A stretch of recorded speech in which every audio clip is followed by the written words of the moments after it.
خطای برای ادامه ساختمان راه دوشنبه خوروغ قلمه به تاجیکستان 203 میلیون دلار گرانت یا کمک رایگان میدهد.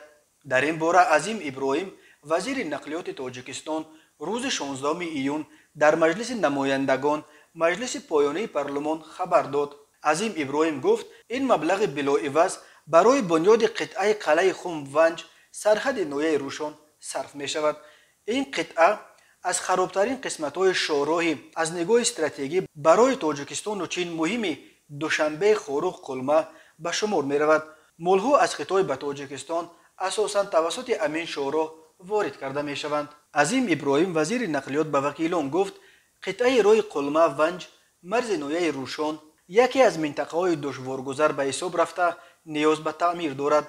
راه اتومبیلگرد دوشنبه قلمه جزء دالان بین المللی نقلیاتی راه‌های اتومبیلگرد آسیا رقم 66 بوده.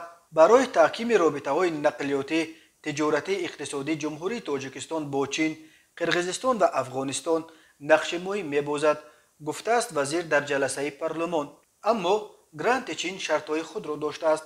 بنا به گزارش رادیوی آزادی، خرج مبلغ و مدیریت کارها را یک شرکت چین انجام می‌دهد و واردات دستگاه و تجهیزات و محصولات ضروری برای بنیاد این قطعه راه و همچنین بار و کالای هیئت کاری طرف چین از انداز و بوج گمرکی تاجیکستان آزاد می شود. همین طور بر اساس نامه حکومت تاجیکستان به چین که دسترس رادیوی آزادی شد، دوشنبه وعده داده است که بعد ساختن راه از قلعه خم تا نویه روشن در جایهای نمایان راه لگاتیپ یاری چین را نصب می کنند. تعمیر راه هم بر اساس قرارداد دو جانب از سوی شرکت‌های چین انجام می شود.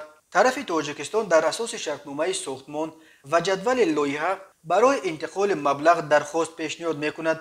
حکومت جمهوری مردمی چین پس از تصدیق درخواست از جانب شرکت اداره‌کنی چین مبلغ را به طور مستقیم به صورت حساب شرکت چینی ساختمانی انتقال می دهد. آمده است در مکتوب تاجیکستان به چین: خطای سرمایه‌گذار رقم یک به اقتصاد تاجیکستان می باشد. تقریبا نصف قرض قریب 3 میلیارد دلاری تاجیکستان قرض‌های داده چین است که این نگرانی ها را در جامعه به بار آورده است.